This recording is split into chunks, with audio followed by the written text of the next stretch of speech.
नमस्कार और the deep dive में आपका स्वागत है। सोचिए एक ऐसी दुनिया के बारे में जो जो बिल्कुल ठोस लगती हो, स्थिर, भरोसेमंद, जहां हर सवाल का कह सकते हैं कि एक तय जवाब हो और भविष्य एकदम साफ दिखाई देता हो। ये थी 19वीं सदी के अंत की विक्टोरियन दुनिया। अब सोचिए कि सिर्फ 50-60 साल में वही दुनिया पूरी तरह से बिखर जाए, नींव हिल जाए, दीवारें गिर जाएं और हर तरफ सिर्फ सवाल ही सवाल हों। आज हम इसी भूचाल की कहानी को समझने की कोशिश करेंगे AC वार्ड के एक बहुत ही बेहतरीन लेख के जरिए। हमारा मकसद ये जानना है कि कैसे विज्ञान ने तरक्की तो की, लेकिन इस तरक्की की कीमत क्या थी और साहित्य ने इस पूरे बदलाव को कैसे देखा। तो चलिए इस कहानी की शुरुआत उस ठोस पत्थर जैसे लगने वाले विक्टोरियन घर से करते हैं, जिसकी दरारों से 20वीं सदी का तूफान अंदर आने वाला था। वो पत्थर का घर वाला उदाहरण बहुत सटीक है। विक्टोरियन युग की सबसे बड़ी पहचान थी एक तरह की मानसिक सुरक्षा। लोगों को अपनी संस्थाओं पर अटूट विश्वास था। उनका परिवार, उनका संविधान, उनका साम्राज्य, उनका धर्म, हाँ, ये सब हमेशा रहने वाली चीजें मानी जाती थी। एक तरह की कह सकते हैं मानने की मानसिकता थी। मानने की मानसिकता मतलब किसी विशेषज्ञ या अधिकारी ने कुछ कह दिया तो बस उसे मान लिया जाता था। सवाल करने का रिवाज नहीं था। दिलचस्प बात है, लेख बताता है कि ये सिर्फ धर्म के साथ नहीं था। बिल्कुल नहीं। जब डार्विन का सिद्धांत आया तो बहुत से लोगों के लिए डार्विन की कही बात वो ईश्वर के शब्द से ज्यादा भरोसेमंद हो गई। हाँ, तो मुद्दा ये नहीं था कि वो किसे मान रहे हैं। मुद्दा ये था कि उन्हें किसी ना किसी पर आंख बंद करके भरोसा करने की आदत थी। वो पुष्टि चाहते थे, चुनौती नहीं। लेकिन सतह के नीचे कुछ तो खदबदा रहा था। हमेशा हर दौर में कुछ लोग होते हैं जिन्हें ये ठहरा हुआ पानी परेशान करता है। और लेख में 1869 का एक जिक्र है जब जॉर्ज मेरेडिथ ने उस दौर के सबसे बड़े कवि टेनिसन की कविताओं के बारे में कहा कि उनमें से दिखावे और पाखंड की बू आती है। बिल्कुल, 20वीं सदी की शुरुआत में यही खदबदाहट एक ज्वालामुखी की तरह फटने वाली थी। और इस ज्वालामुखी को भड़काने वाले सबसे बड़े नामों में से एक थे जॉर्ज बर्नार्ड शॉ। हाँ, शॉ। लेख उन्हें एक तरह का वैचारिक विध्वंसक बताता है जो हर पुरानी चीज पर हथौड़ा चलाने को तैयार थे। हाँ, लेकिन ये समझना जरूरी है कि शॉ सिर्फ तोड़ने में विश्वास नहीं रखते थे। उनका मानना था कि पुरानी सड़ चुकी इमारतों को गिराना जरूरी है ताकि उनकी जगह कुछ नया और बेहतर बनाया जा सके। उनका एक सीधा सा मंत्र था, सवाल करो, जांच करो, परीक्षण करो। हाँ, उनका कहना था कि कोई भी विचार, चाहे वो कितना भी पवित्र क्यों ना माना जाता हो, वो तब तक एक अंधविश्वास है जब तक आप खुद उसकी जांच करके उसे स्वीकार न कर लें। और ये विचार उस दौर के लिए कितना क्रांतिकारी रहा होगा। उनके नाटक मेजर बारबरा का एक संवाद है जो आज भी उतना ही सटीक लगता है। एक किरदार है एंड्रू एंडरशाफ्ट। वो कहता है, ये दुनिया अपने पुराने भाप के इंजन और डायनामोस तो कबाड़ में फेंक देती है, लेकिन अपने पुराने पूर्वाग्रह, अपनी पुरानी नैतिकता, इनको नहीं फेंकती। क्या लाइन है!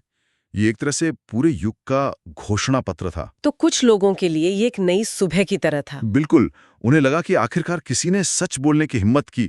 लेकिन एक बड़ा तबका था जिनके पैरों के नीचे से जमीन खिसक गई। हाँ, उनके लिए ये किसी बुरे सपने जैसा था। वो सारी बातें जिन्हें वो हमेशा से सच मानते आए थे, उन पर अब सवाल उठ रहे थे। और यहीं से समाज और साहित्य में एक बड़ी दरार पड़नी शुरू हुई। हाँ, और लेख बताता है कि उस वक्त के लेखक वो मोटे तौर पर दो खेमों में बट गए। एक तरफ थे शॉ और H.G. वेल्स जैसे लोग, जिन्हें फेबियन सोसाइटी ग्रुप कहा गया। सही कहा। उनका सिद्धांत था कला जीवन के लिए, मतलब कला का एक मकसद होना चाहिए। बिल्कुल। उनके लिए साहित्य और नाटक सिर्फ मनोरंजन नहीं थे, वे समाज को बदलने के औजार थे। वे सामाजिक सुधार, बराबरी, एक बेहतर दुनिया की बात करते थे।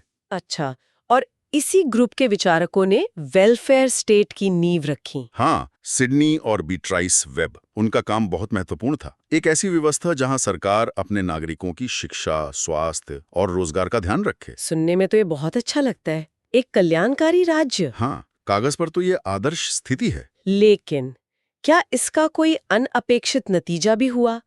लेख में एक आलोचना का जिक्र है। ये एक बहुत बड़ा सवाल था कि क्या इस बड़ी मशीनरी में व्यक्ति की अपनी पहचान कहीं खोने लगी थी? हाँ, आलोचना ये थी कि वेलफेयर स्टेट की नजर आम आदमी पर नहीं बल्कि समूह मानव यानी मास मैन पर थी। समूह मानव मतलब आप एक व्यक्ति नहीं बल्कि भीड़ का एक हिस्सा हैं, एक आंकड़ा है। आपकी जरूरतें पूरी हो रही थीं, लेकिन आपकी अपनी पहचान, उसे नजरअंदाज किया जा रहा था। आप एक बड़ी प्रशासनिक मशीन के पुर्जे बनते जा रहे थे। बिल्कुल। और शायद इसी के जवाब में दूसरा ग्रुप खड़ा हुआ, ब्लूम्सबरी ग्रुप।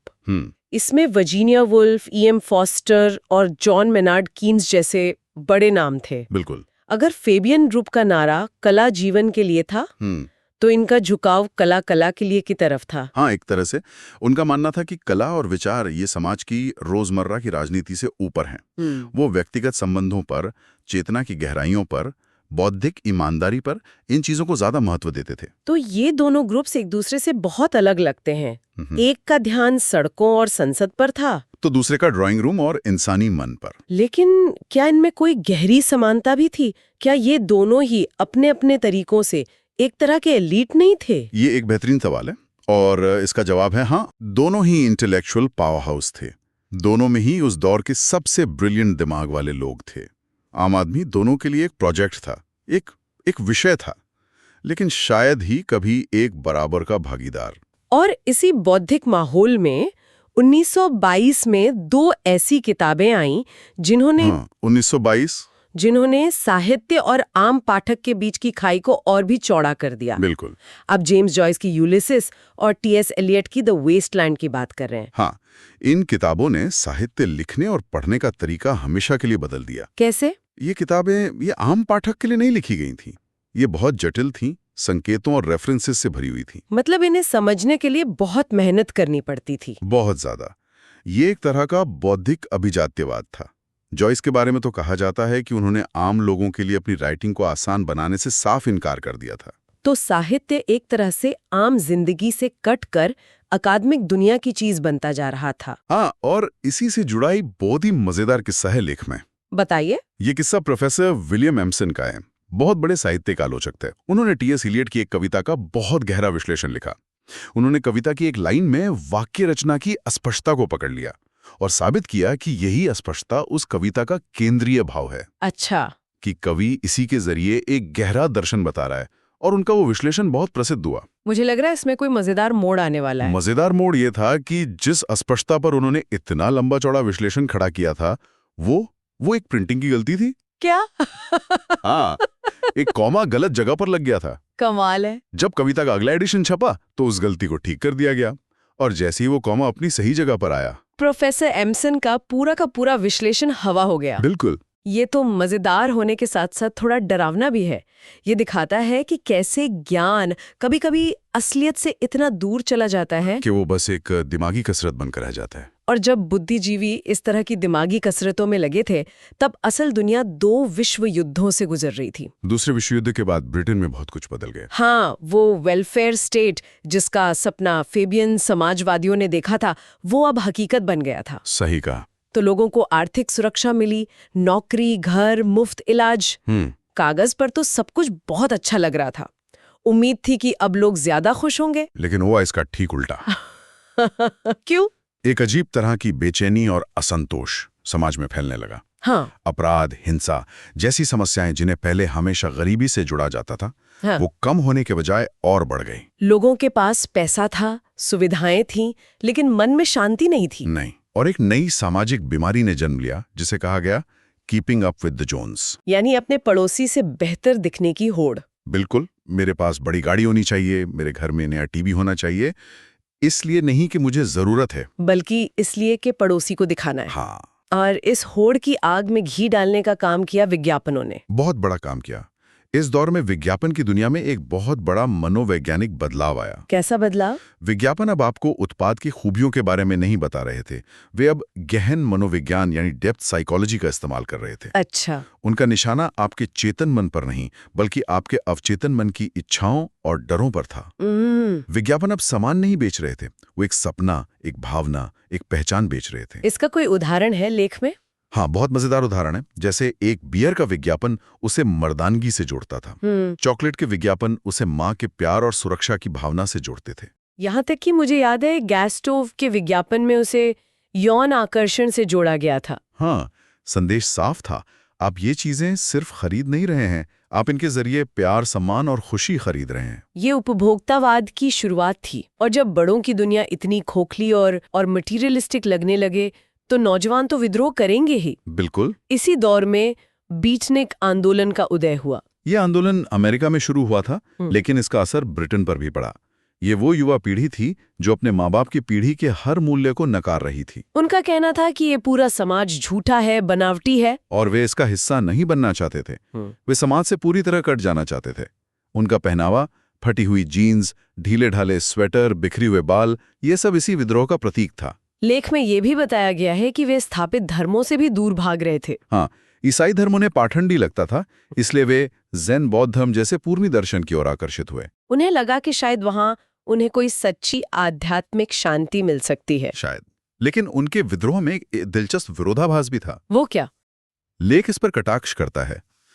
वो जिस समाज से इतनी नफरत करते थे, जिसे पूरी तरह से नकारते थे, वे अपनी रोजमर्रा की जरूरतों के लिए उसी पर निर्भर थे। हाँ, खाना, कपड़े और एक शहर से दूसरे शहर जाने के लिए गाड़ियों में लिफ्ट लेना, यह सब उन्हें उसी पूंजीवादी समाज से मिलता था जिसे वो कोसते थे। तो ये कहानी एक बड़े दिलचस्प मोड़ पर आके खत्म होती है। 50-60 साल के छोटे से अरसे में विक्टोरियन युग का जो अटूट विश्वास था, वो 20वीं सदी के मध्य की गहरी अनिश्चितता, बेचैनी और विद्रोह में बदल गया। शॉ के क्रांतिकारी विचारों से शुरू होकर जॉयस और एलियट के जटिल लेखन से गुजरते हुए ये सफर युद्ध के बाद के उपभोक्तावाद और युवाओं के मोहभंग तक पहुंचता है। ये वाकई प्रगति और पतन की एक मिलीजुली कहानी है। बिल्कुल। एक तरफ इंसान चांद पर पहुंचने की तैयारी कर रहा था, बीमारियां खत्म हो रही थीं, जीवन स्तर बेहतर हो रहा था। लेकिन दूसरी तरफ एक गहरा आध्यात्मिक खालीपन था, पहचान का संकट था। वो सारे बड़े सवाल जिनका जवाब विक्टोरियन लोगों के पास था, मैं कौन हूं, मेरा मकसद क्या है, वो अब बिना जवाब के हवा में तैर रहे थे। ये सब सुनने के बाद मेरे मन में एक सवाल घूम रहा है। वॉर्ड ने ये लेख कई दशक पहले लिखा था, हाँ, लेकिन उनकी बताई गई कई बातें आज भी सच लगती हैं। अंत में वो एक विचार छोड़ जाते हैं। हाँ। उस दौर में लेखक और बुद्धिजीवी वो जनता की नजरों से दूर रहकर अपना काम करते थे। सही बात है। आज इंटरनेट और टेलीविजन के युग में जहाँ हर कोई एक पब्लिक फिगर है और प्रसिद्धि पाना और खोना एक पल का खेल है, हाँ। ऐसे में क्या गंभीर साहित्य और गहरी सोच के लिए कोई जगह बची है? बहुत बड़ा सवाल है। क्या सच्चा ज्ञान और कला जब सार्वजनिक प्रदर्शन की वस्तु बन जाते हैं तो अपनी गहराई खो देते हैं? ये एक ऐसा सवाल है जो लेख हमारे लिए छोड़ जाता है।